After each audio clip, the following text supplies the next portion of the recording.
Hello, everybody, and welcome once again to the Adventures Travel Club television show. Betty, tell everybody where we are. We are in Lisbon, Portugal. That's right, and we're going to have an exciting adventure for you. So sit back and relax and enjoy the town, I should say the city. The city of Lisbon. Why do I say town? Do I consider, I guess because I consider that Fresno's a town, and maybe that's Small town boy. Yeah, I guess that's it. Anyway, we have some wonderful people with us that are traveling on this great trip that we experienced in Portugal and France and Spain. And we're on the bus because we are going to visit some very exciting places here in the city of Lisbon. Betty, now you've been here before, but this is my first trip here, and I have to say I was impressed. Good morning. You already know my name, Pedro. No, Pedro is actually my surname, but I always use my surname because my first name, my Christian name, is João, and it's one of those typical Portuguese sounds, which makes John in English, of course, but foreigners usually find it too difficult to pronounce, so that's why I always use, well, most of the times I use my surname. So if you call me Pedro, it's quite alright, and it will be my pleasure to be your guide for this sightseeing tour this morning here in Lisbon. And so, for a start, we are now going straight to the western part of Lisbon. That's the part of the town that we call Belém in Portuguese. B-E-L-E-M. Belém, we pronounce it. And in English that makes Bethlehem. Then we will see the reason when we are there. I will tell you the reason why that part, that area here in Lisbon is called that way. And it's in the area of Belém that we will make our first stop. First we will stop near Belém Tower, so it takes the name from the place where it was built. It's a 16th century fortress which was built at that time, so it's the time of the Portuguese discoveries, to defend the entrance to the Lisbon harbor. It's no longer used as a fortress, of course, for a long time, and it has become, along with the famous cockerel or rooster, Belém Tower is, along with the rooster, probably one of the two best known Portuguese tourist symbols abroad.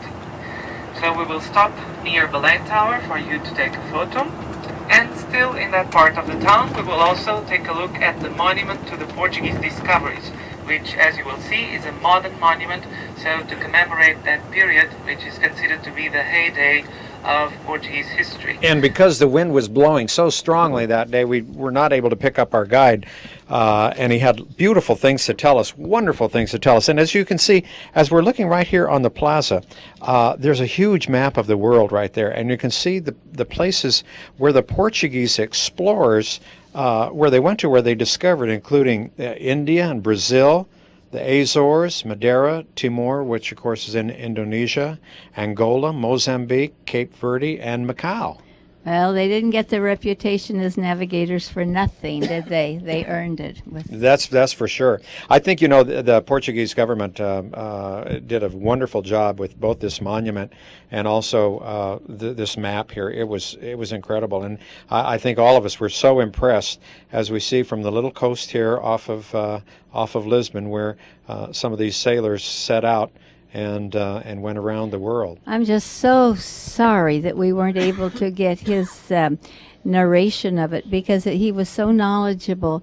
But at least you can get a little bit of an idea of the different coastlines and the outlines of the places that he is talking about. Marv, I think you know some of the things, some of the places there, don't you? Some of those places that I just mentioned, and it was incredible to see, as I say, what they did there. And then, of course, the monument itself. The monument, of course, was incredible. Spectacular. Really. You see it from a great distance, and even the sculpturing of the figures are so beautiful, and so you can see in detail. Of course, we're accustomed to this now in our travels, the beautiful work that is being done by the artists. And, you know, and many of the figures up there, of course, represent so many of the people in Portuguese history. And of course, there was Magellan and Vasco da Gama. Well, the big one, Prince Henry, was right up there at top. Prince Henry, the navigator.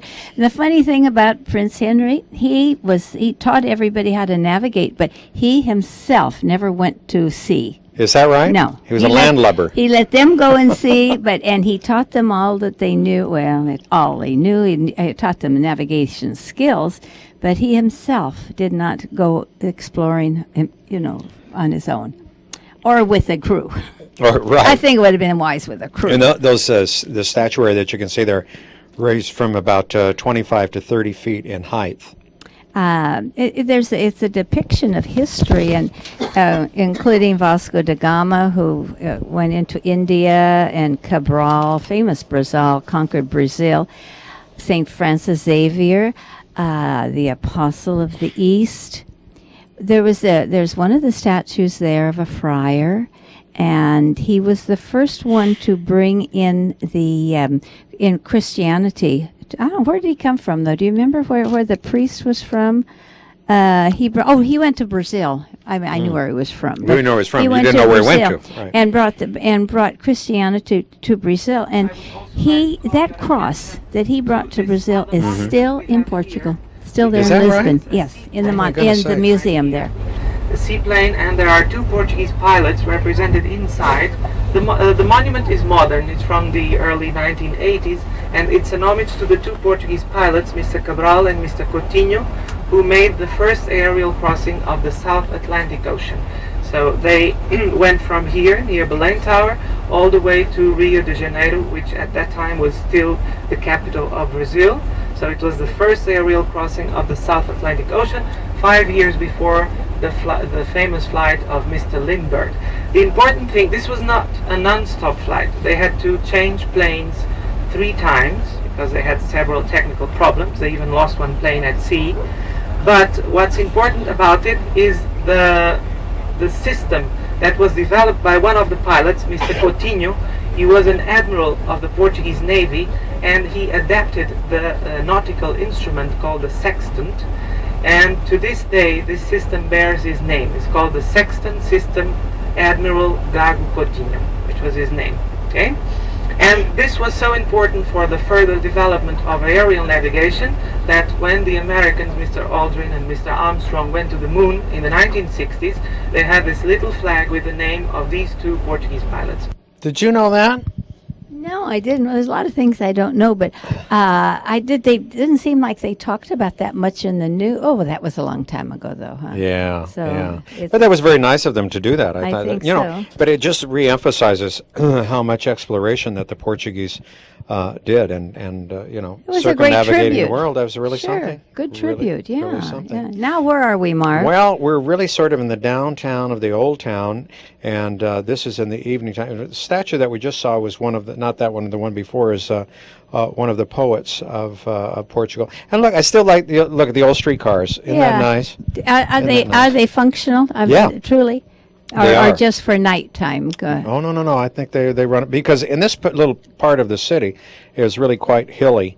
And, I want to look into some of these stores because I always like to look through the windows. But, boy, what I saw was this beautiful, this is called Vista Alegre, this china that they have. And it's actually some of the most expensive china that you can buy. So you bought how many place settings? I didn't. Fortunately, the store was closed, and so all I could do was you were looking. Why is it so pink? That I could. I think it's the colors that are played on the building. Now that one didn't turn out to be that way, but the other one did. Down below, you can see. So it's kind of the way that the camera reacts to some of the colors. But anyway, it's quite beautiful.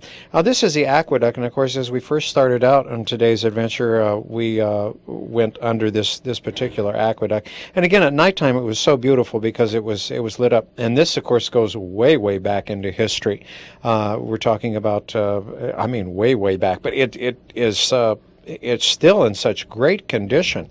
Our guide told us a story about it, kind of a weird story, but I guess there was some guy who was a little crazy who stayed up on top of this. What do you mean, kind of a little? Kind of. You mean he was crazy? Yeah, he was crazy. Thank you. And made me hold myself.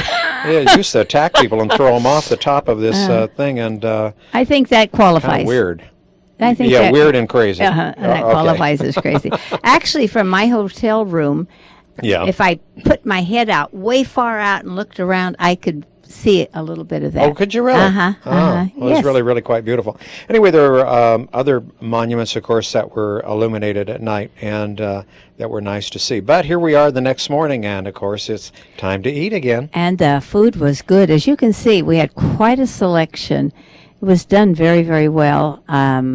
It looks like everybody was enjoying themselves. Sister with her coffee, and Maria just laughed. Sister must have said something funny. You know, this was a very beautiful hotel that we stayed in, and I have to say that I was very, very impressed with the city of Lisbon. Lots of new, beautiful architecture, and it seems that as we travel throughout the world, we're seeing more and more of this great architecture, great skyscrapers and buildings that are designed with some ultra-modern and some that try to incorporate some of the old themes as well. But it was nice. But Excuse me, Pardon? I'm just laughing at Dr. Garcia. Yeah. He's so cute. I just love having him come on our trips with us. He and his wife, they really are a joy. And he goes back to that table, and he's thin, really thin. He goes back to that table again and again, and it never shows. I don't understand that. I know I've watched him a few times, especially on some of the last two trips that we were on. He loves to eat. And he does. He puts it away, and yet that man does not gain any weight. No. I want to know what his Well, secret is. he will tell you he works hard. So Well, that's probably very true. That's true. That's what is. Well, we have entered the museum. This is the Royal Coach Museum, and this was really a magnificent place. As you can see, just look at the ceiling alone. It complements what we see here on the floor. And these are royal coaches that were used, of course, by the royalty, Portuguese royalty. And the artwork that you see is just really wonderful on here. I mean, absolutely incredible. I just had a thought when you said we're talking about the coaches. Mm-hmm. And I was thinking of sports. Oh, my mind traveled a little bit. And I'm curious. Yeah. Now, these are coaches, and they have wheels, and they move, and they're transportation. Mm-hmm. Why do we call our coaches that do the coaching for baseball and football, etc., why do we call them coaches?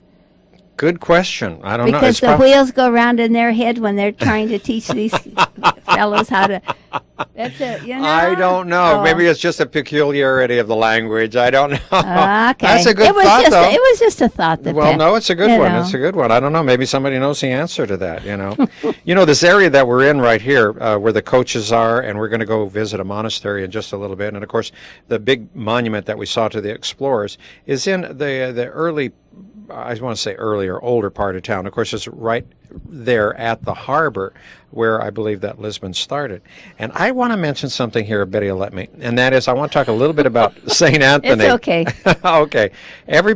So many people, including myself, thought that St. Anthony was from Italy, and because they say St. Anthony of Padua. But St. Anthony was actually born not very far from this place where we are right now. He was born in Lisbon, and he was introduced to his religious life by the Franciscans. And every now and then, the Portuguese reassert their claim on the man that many assume to be Italian and connect with the city of Padua. There are some plates that are in a museum, not the particular one that we're in right now, but they have a motto on the plate. And one of those is inscribed, and it reads, "Whoever says Anthony is of Padua has never been a good citizen of Portugal. Our little saint is of Lisbon." And it says, "This should settle it once and for all." Oh, isn't that cute? That's very fine. Thanks for sharing that. Well, that's because okay. I know here in Fresno we have the Church of St. Anthony of St. Padua, Anthony of Padua, and right. perhaps some of our viewers that are watching will have a educational lesson then from that. That's good. It was an education to me, and a lot of the area that he knew around this old part was destroyed, and it was destroyed by an earthquake. And then there was a fire after that, and then there was a tidal wave after that. Oh, so my there was a goodness. lot of disaster that happened. Some people say that this monastery was built to commemorate the arrival of Vasco da Gama in India in 1498. but it's not true because we know that already in 1496, so 2 years before that, King Manuel I had already asked the Pope's permission to have such a church and monastery built here in Milan. But even so, the monastery reflects, of course, the heyday of Portuguese history, which coincides with the reign of King Manuel I. What the king did was, what he wanted was a church that was large enough for the religious ceremonies that were attended by the court at that time, and he also wanted a pantheon for himself and his descendants to be buried in when they died. So for the construction of Jeronimus Church and Monastery, he gave 5% of the taxes that were collected over the new products that were brought from overseas, mainly the spices. And that's why sometimes when you read guidebooks and so on, they call this monastery the Pepper Monastery, because pepper was one of the most important spices at that time, and so because it was with those 5% that the monastery was built. And here we can start seeing some of those most famous symbols of the manualist style I told you about. About this style, the most important thing is not the structure, which is basically Gothic, as in the rest of Europe at that time, but the decoration, which is very heavy, almost a Baroque decoration. And what the artists did, Portuguese or foreigners working in Portugal at that time, was that they represented everything that was new and that was arriving from overseas to Europe at that time for the first time, to European eyes. So we have the fauna, the animals and the flora, the plants and the new fruits, for instance, that arrived from overseas at that time. And then we also have some other symbols connected, always connected to the period of the discoveries. If you look at the arches, for instance, you see the cable molding, so reminding us of the ropes that were used by the sailors at that time. And if you look at the vault, you can also see some knots, some of the knots used by the sailors also. And then we have some other symbols that are represented also in the keystones you see up there, and that are also represented on this tomb. Now, here in the lower part we have two tombs, this one and the other one you can see all the way out, which are going into the cloister, and they were both made in the late 19th century, 1894, and they were made as an imitation of the original 16th century manualin style. That's why we call it the neo, the new manualin style from the 19th century, right? And this tomb here is the tomb of Vasco da Gama, so the Portuguese navigator who arrived in India, 1498. Later on, he was appointed the Viceroy of India so the king's representative in India in the 16th century.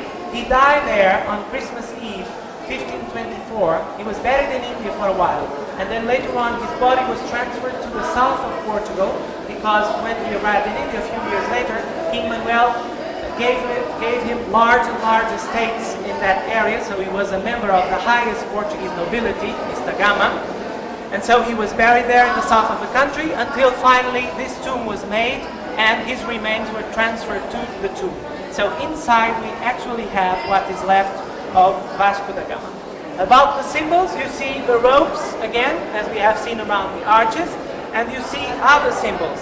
That cross over there, which is also repeated in the keystones up there, this is called the Cross of Christ. So it was the symbol of a religious military order that we had here in Portugal at that time, and that replaced the order of the Knights Templar when it was abolished in the early 14th century. The reason why this symbol is a part of the manualin style is because Henry the Navigator had been the administrator of the order, and King Manuel himself, besides being the king, was also the administrator of the Order of Christ. So he used the money, or they both used the money of the order to finance the discoveries, the construction of ships, for instance, and they were also the missionaries aboard the ships at that time. So it's more or less like the mark of the sponsor. And here in the center we have the representation of the Nau, so the ship that was used by Gama to arrive in India. And on the sails you have the representation of the cross of Christ. It's always painted red, as we will see better when we go this way on the stained glass windows. On this side we have another typical symbol also repeated on the ceiling, the armillary sphere. So it represents the earth in the center, and then the different rings represent the movements of the stars and the planets around the earth. There's certainly a lot of symbolism there, and of course, as we see, everything had to do almost with navigation, or with sailing, the ropes, the ships, and of course the cross that was carried as well.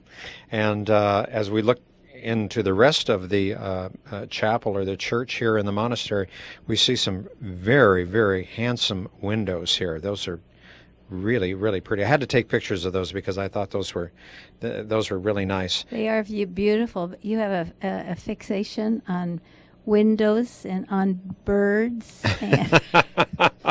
And all my weaknesses, right? No, I don't call that a weakness. I just said a fixation. And you do have a tendency to pick out the beautiful things that we are able to see on our trips. Well, you know, you take a trip like this and you go into these wonderful, beautiful buildings, and there's just so much artwork there. In fact, we're only showing a part of it. I mean, not all of it. I can't, it would take hours to do that if you were to go and take a look at every bit of it. But it gives us sort of a thumbnail sketch of what is, of what is there, and what a person, if they want to go back to visit it, or if they would like to go to visit it, so much of which you can look forward to seeing, because you could spend a lot of time in these places. Yeah, but after a while, like everything else, it gets a little monotonous. It does to me. I think the reason that happens, Betty, and that happens to a lot of travelers, is that because you see so much so fast, and it's so hard to absorb. That. It's like we said when we were in Europe, ABC, another bloody castle. When you get completely inundated, it isn't until you get home, and then you relive your experiences that you become more appreciative of what you've seen. It had rained a little bit now, and we had gone out into one of the courtyards here, or the cloisters, I guess you would call that, here in the monastery. And now, there's something else I'd like to take pictures of, too, and you'll see here in just a moment. I'm just kind of fascinated with gargoyles. Yeah, well, I look at the arches, of course, and they're usually around arches anyway, aren't they? Right. Yeah, they're beautiful. Look at the little monkey dripping. Isn't that something? He's drooling. I didn't realize that, but the gargoyles are really rain spouts. I mean, and they stick out like that, so that if you're walking in the cloisters in that hallway, you're at least the rain's not going to come down and drip on you. I mean, it's taking the water away and putting it somewhere else. But look at that. That artwork is beautiful, isn't it? It almost looks like some of the things we saw in China, where you cut things out of paper. Paper cuttings, paper sculpture. They're so lacy, lacy. Right. And it's beautiful. Yeah. I wonder, in the period of time, how many monks have walked these halls and have said so many prayers, and over and over again. I mean, just for centuries. Yeah. It gives you a sense of awe when you see this. And of course, the tourists come in and are talking and looking at this and stuff. But if you can just sit down for just a little bit and take a look at it. And then in some of the rooms, there are great big meeting rooms, or maybe even what had been libraries off to the side, are these wonderful works of tile that we see here. And as I say, I'm only showing you just a little bit of this. There really, as you can see right here, there was a lot just in this one particular room. You could make a study of that by itself, but it was really a very, very nice place to visit. And that's the monastery of St. Jerome, or Geronimo. Geronimo, and this is nice. You see, we could split, and then you can go and see what is particularly interesting to you. You don't after you get your explanation, then you don't stay with the group, and then you meet at a certain time and ready to go. Yeah, that's true. And so then if you're interested in one particular thing, then you can see that. And I think that's a great thing, Betty, too, is that, you get the explanation from the guide, and then you have time to go off and spend, by yourself or with somebody else that you might be buddy with as you're traveling, and you can share those experiences. And then as you come come back, either watching the videotape or if you've taken pictures of them, you can relive that over and over again. Because not everything is going to interest everyone the same way. You're right. You know, You're it's right. true. I once talked to one of the guides once on one of the trips, and I said, you are giving us so much information. I said, which is wonderful. I appreciate that. But I said, I don't think we're going to be able to remember all this. And she says, well, I have to tell you, I've been doing this for a long time, and people have what they call selective memories. So they will remember selected things or things that are very important or something that stood out in their mind as they traveled along. There's the Golden Gate Bridge. It looks a lot like it, It doesn't really it? does. So Yeah. we remarked on that when we first saw it. So we are retracing our steps now. It Right, looks and like. and of course we're in this area, of course, which is right there at the port here of Lisbon. And one of the areas that we're going to go by here in just a few moments is Pombal Square, and there's a statue there. And he was the gentleman that after this great big earthquake that happened, and of course the fire and the tidal wave that just really destroyed so much of the city. And there's his statue right there, as we can see, and that's Pombal. And I think he was a marquis, wasn't it? Yeah, a marquis, I believe that's what he was. So he did a great job in the reconstruction of the city. Yeah, they put that statue there to marquee the spot. I think they.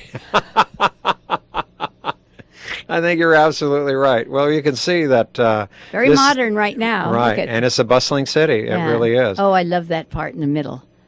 What, you like the walking flower streets? shops. Oh, yes, Yeah, I that's do. I great. do. I do.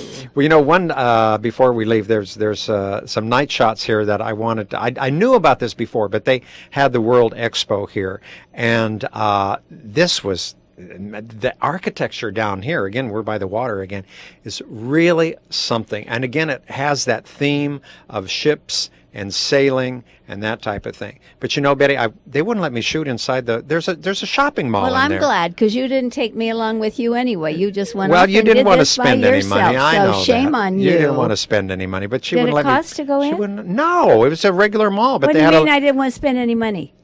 Well, it's too early in the trip. I mean, you don't spend it out the first night or the first day on the I trip. don't know where money comes into it, but that's okay. Yeah, you well, enjoyed it, I and wanted we're to make sure enjoying that it you, now, you so know, that you that's save your money. wonderful. Okay, listen, that's just about all the time that we have. So if you're interested in our trips coming up, give Betty a call at 488-7443. and we will see you next time on the Adventure Travel Club television show. Bye-bye for now. Bye-bye.